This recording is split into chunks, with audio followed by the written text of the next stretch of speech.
माँ सारी सखियाँ इकट्ठी होके कहती हैं, दो ठग बीच बसे एक ठगनी। कन्हैया इतनी गोपियों के साथ रहता है फिर भी कह रहा है बाल ब्रह्मचारी हूँ। दुर्वासा ऋषि ने इतना सब कुछ पा लिया, उसके बाद कह रहे हैं कि मैंने सिवाय दूब घास के कुछ नहीं खाया, तो यमुना मैया रास्ता दे दो।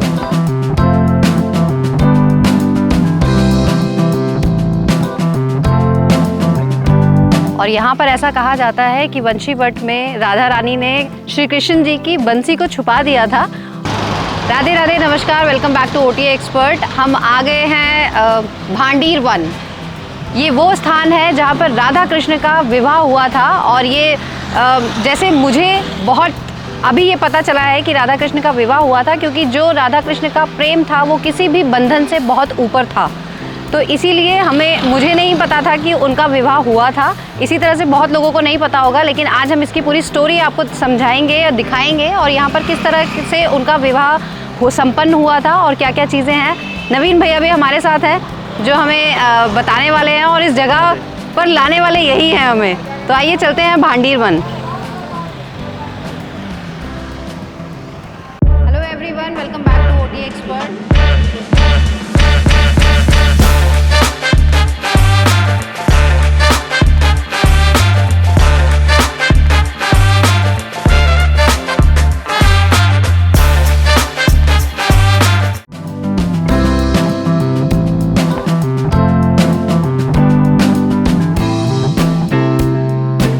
हम मंदिर में अंदर आ गए हैं और आज हमारे साथ ऐश्वर्या है और हेमा है।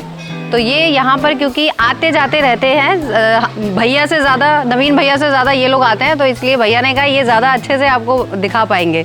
तो आइए चलते हैं और ये हमें बताएंगे भी यहाँ पे, क्योंकि जैसे कि अभी कुएँ के पानी के बारे में बता रहे थे ये, कि यहाँ पर ये कुआँ है जिसमें पानी अभी देख सकते हैं हम, लेकिन ये कभी कभी किसी एक पर्टिकुलर डेट पर ये पूरा पानी सफ़ेद हो जाता है।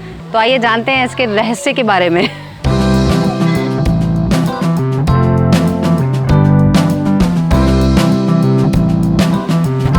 देखिए, हम उस स्थान पर आ गए हैं जहाँ पर राधा कृष्ण का विवाह हुआ था।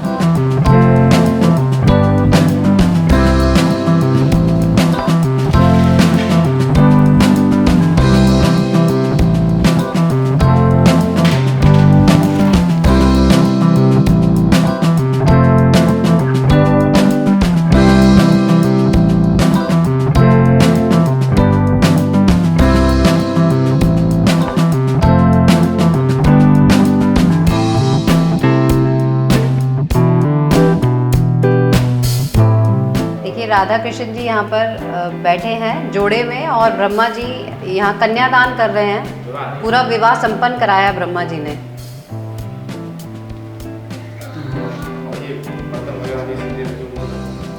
हाँ, ये जिस तरह से पूरा मंडप बनाया जाता है, उसके ये बर्तन देखिए इस तरह से रखे जाते हैं। ये पूरा मंडप है।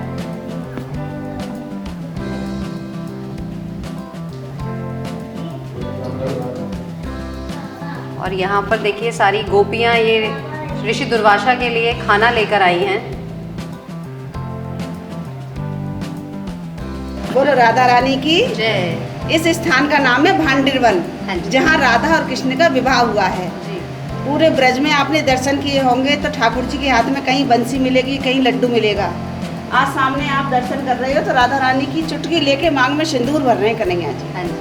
पूरे ब्रज में क्या, पूरे विश्व में अकेला एक मंदिर है जहाँ राधा और कृष्ण का विवाह हुआ है। राधा रानी बड़ी थी, कन्हैया छोटे थे, तो राधा रानी ने कन्हैया को अपने बराबर का बनाया है। तब ब्रह्मा जी ने विवाह कराया है। पिता का और पुरोहित का काम ब्रह्मा जी ने किया है। सामने कुआं है, भगवान ने बंसी से प्रकट किया था। बक्षासुर नाम का राक्षस था, उसका वध करके गौ हत्या का दोष मिटाया है।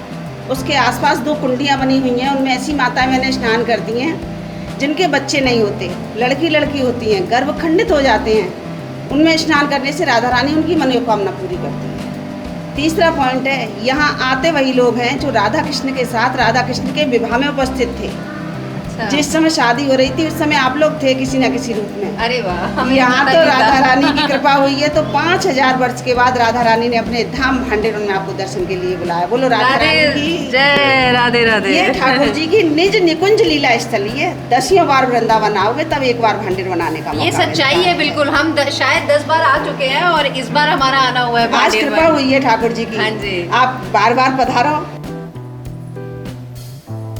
लाइट से कृष्ण भगवान ने हाँ जी। भंडारा किया है, जैसे बक्षासुर का वध किया था। हाँ जी। तो इस यहाँ गौदान का भी विशेष फल होता है। किसी की गौदान की इच्छा होती है तो एक बार मेरे से संपर्क कर लेना। जी। जय श्री राधे। ये सामने दर्शन कर रहे हो, अष्ट सखी यमुना पार करके दुर्वासा ऋषि को भोजन खिलाने आई हैं। हाँ जी। और देखो पीछे कन्हैया बैठा है। हाँ जी। तो कन्हैया से बोली, कन्हैया हमें बाबा को भोजन खिलाने जाना है। कि जाओ। कि कैसे जाएं, यमुना जी तो बीच में है। हाँ। क्या कह देना कन्हैया बाल ब्रह्मचारी है तो यमुना मैया रास्ता दे दो। अष्ट सखियों ने ऐसे ही बोल दिया, यमुना मैया ने रास्ता दे दी। बाबा के पास पहुंच गई, तरह तरह के व्यंजन लाए, व्यंजन पा लिए बाबा ने। शाम हो गई वो, बाबा अब हमें अपने घर जाने दो। जाओ ना। कि कैसे जाए, यमुना जी तो बीच में है। कि यमुना मैया को बोल देना कि दुर्वासा ऋषि ने सिवाय दूब घास के कुछ नहीं खाया, तो यमुना मैया रास्ता दे दो। उन्होंने ऐसे ही बोल दिया और यमुना मैया ने रास्ता दे दिया। तो अपने घर पहुंच गई। माँ सारी सखियाँ इकट्ठी होके कहती हैं, 2 ठग बीच बसे एक ठगनी। कन्हैया इतनी गोपियों के साथ रहता है फिर भी कह रहा है बाल ब्रह्मचारी हूँ। दुर्वासा ऋषि ने इतना सब कुछ पा लिया, उसके बाद कह रहे हैं कि मैंने सिवाय दूब घास के कुछ नहीं खाया, तो यमुना मैया रास्ता दे दो। क्योंकि स्वाद उन्हें दूब घास का ही आया। जय श्री राधे। और देखिए यही वो कूप है जिसका जल सफ़ेद हो जाता है सोमावती अमावस्या के दिन। राधे राधे।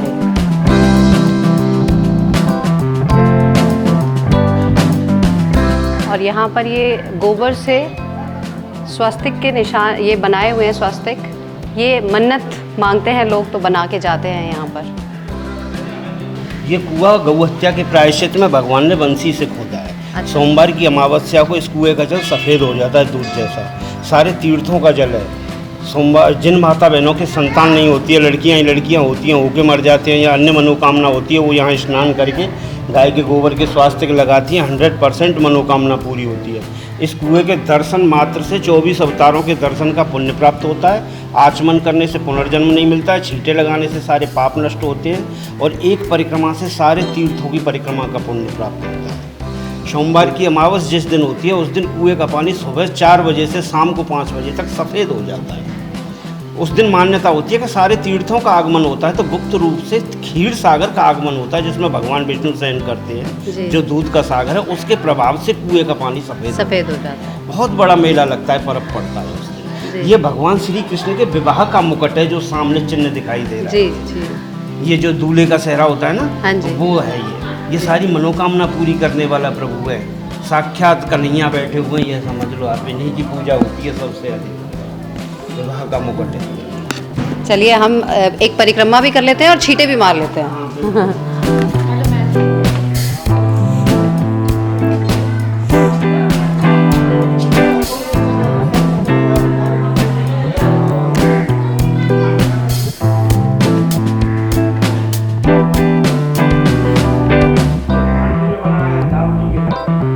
जी जी जी। कृष्णा दाऊ जी हैं ये? हाँ, ये बलराम जी हैं। भांडीर वन में बलराम जी ने प्रलंबासुर का उद्धार किया है, प्रलंबासुर को मारा है।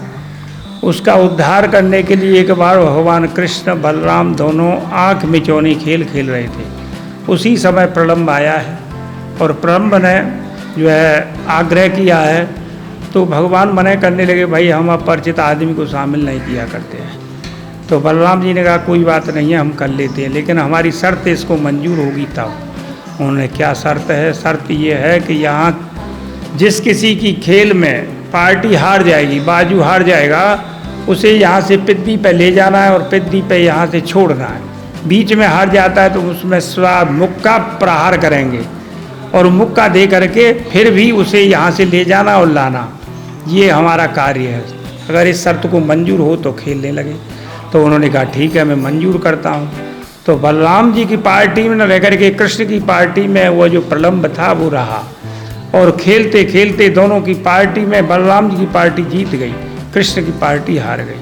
हारी हुई पार्टी जीती हुई पार्टी को पिद्दी पे लाद करके, पीठ पे लाद करके जो है ले जाती है, बंसीवट तक ले जाती है। बंसीवट से फिर वापस होने लगे, लेकिन जो प्रलम्ब था वो दाऊ जी को लेकर के आगे बढ़ने लगा। और बढ़ते हुए दाऊ जी ने कहा भाई कहाँ ले जाता है, तो उसने अपना असुर रूप बना लिया।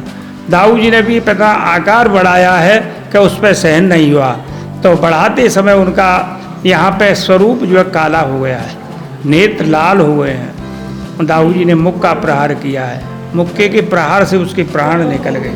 प्राण निकल करके यहाँ पे दाऊ जी ने जब ग्वाल वाल कहने लगे कि दोषी हो गए, तुम दोषी हो। उन्होंने कहा दोष नहीं है भाई, अब तो ग्वाल वाल को नहीं मारा है, असुर को मारा है। तो ग्वाल वाल कहने लगे नहीं आप दोषी हैं, हमारी गाय बछड़ों अलग रखो, हम कल से तुम्हारे साथ में भोजन नहीं करेंगे। क्योंकि यहाँ रोजाना का नियम था, सुबह लाते थे और दोपहर को अपना गोल बना करके सभी भोजन किया करते थे, और गाय बछड़े सभी साथ में चढ़ते थे। तो जब भगवान ने कहा भाई इसका दोष कैसे दूर किया जाए, तो सभी तीर्थों के लिए जाया जाए, सभी ग्वाल वालों ने कहा है। तो ग्वाल वाल जो कहने पर भगवान कहने लगे भाई मैं यहीं पे बुला लेता हूँ, सब अपना शरीर रूप लेकर के आएंगे और सभी अपने साथ में जल लाएंगे। तो उन्होंने कहा ठीक है हम देख सकें। तो भगवान ने यहाँ पे हल से जो है गड्ढा खोदा है, चुई है इसमें अंदर, इसमें जो है भगवान बैठे हैं, तो इसमें से जो है दूध की धार निकली है। जभी से आज भी सोमवती अमावस्या को दूध की धार निकलती है। यहाँ पर जयमाला की रस्म हुई थी। ये देखो मंडप। हाँ जी, ये मंडप की तरह ये पूरा बना हुआ है, देखिए जुड़ा हुआ है, पूरा मंडप है ना, ये मंडप ही है। अच्छा ये है ना मंडप, देखो। हाँ जी, ये मंडप के 4 जैसे स्तंभ होते हैं। देखो ये है मंडप के 4 सिस्टम, ये है 1 है 2 है 3 है और ये 4 है जी। ये देखो अलग है, ये अलग हो रहा है। ये राधा रानी स्वरूप है, ये जो गोरा वाइट है, और ये श्याम सुंदर जी का है। और ये गठजोड़ जो होता है बर दुल्हन का पटका बंधन जी। ये पटका बंधन है।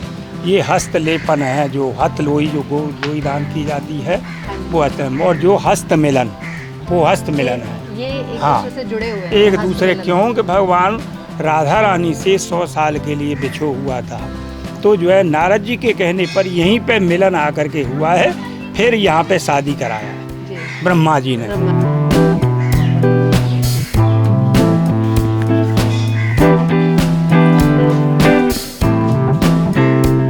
बहुत ही सुंदर विवरण और बहुत ही मुझे बहुत अच्छा लग रहा है यहाँ आकर। ये सब जानकारी मतलब हमें तो पता भी नहीं थी, और मुझे लगता है कि वीडियो देखकर आप लोगों को भी जब ये चीज़ें पता चलेंगी तो बहुत अच्छा आपको भी लगेगा, और आप यहाँ आकर दर्शन कर सकते हैं।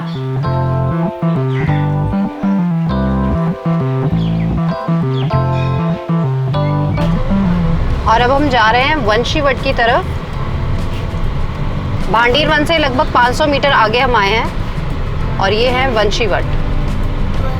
ये पूरा ही एरिया लगभग 12 किलोमीटर है मेन वृंदावन से। तो हम पहुंच गए हैं वंशीवट, और यहाँ पर आने के लिए अपनी गाड़ी से तो आप आ ही सकते हैं, साथ में आप ऑटो रिक्शा करके भी आ सकते हैं, लेकिन आपको पर्सनली बुक करके आना पड़ेगा। और यहाँ पर ऐसा कहा जाता है कि वंशीवट में राधा रानी ने श्री कृष्ण जी की बंसी को छुपा दिया था, और इसीलिए यहाँ पर अगर आप ध्यान से सुनेंगे तो आपको पेड़ के अंदर से बंसी की आवाज़ सुनाई देगी।